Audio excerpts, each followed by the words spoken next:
So in this problem, it's given here that x lies between pi and 3 pi over 2, meaning that x lies in the third quadrant. So we need to find out the value of these three trig ratios, sine x over 2, cosine x over 2, and tangent of x over 2, with the value of tangent of x given as 3 over 4. Let us begin.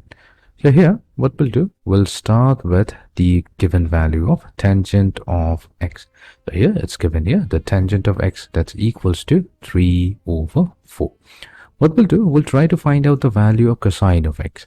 For this, we will consider a right angle triangle. So let's say this is the acute angle x and we have the right angle triangle. So here we have the opposite, then we have the adjacent, and we have the hypotenuse.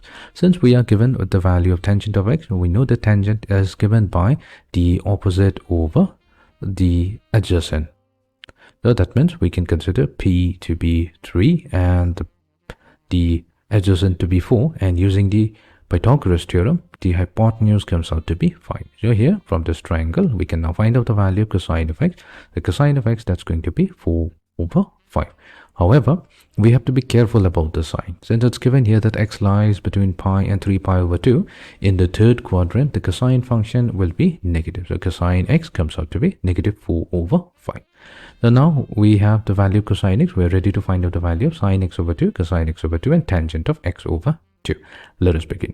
So the reason why we found out the value of cosine of x is because if we want to find out the value of sine x over 2, it's given by plus or minus the square root of 1 minus cosine of angle x over 2.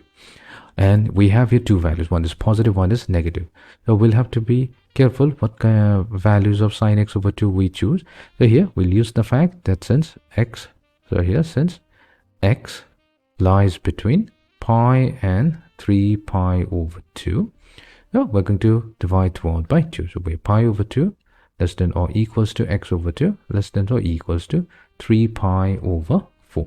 So here pi over 2 means it's 90 degrees and 3 pi over 4 it's 135 degrees. So our x over 2 lies between 90 degrees and 135 degrees, which means that it's in the second quadrant. So this lies in the second quadrant. Now in the second quadrant, our sine function is positive, so this should give us a positive value. So we have positive square root of 1 minus, now cosine of x, that's negative 4 over 5, so we get 4 over 5 whole divided by 2. So let's compute this value, and this comes out to be 3 over square root of 10.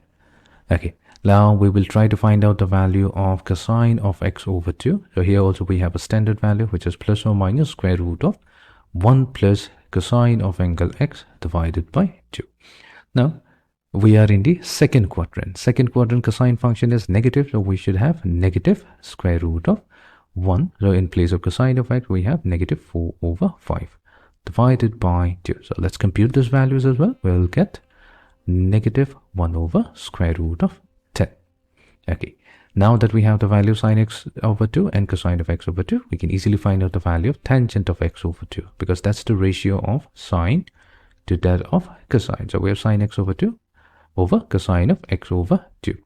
So sine x over 2, that's 3 over square root of 10, and cosine of x over 2, that's negative 1 over square root of 10. So this was going to give us a value negative 3.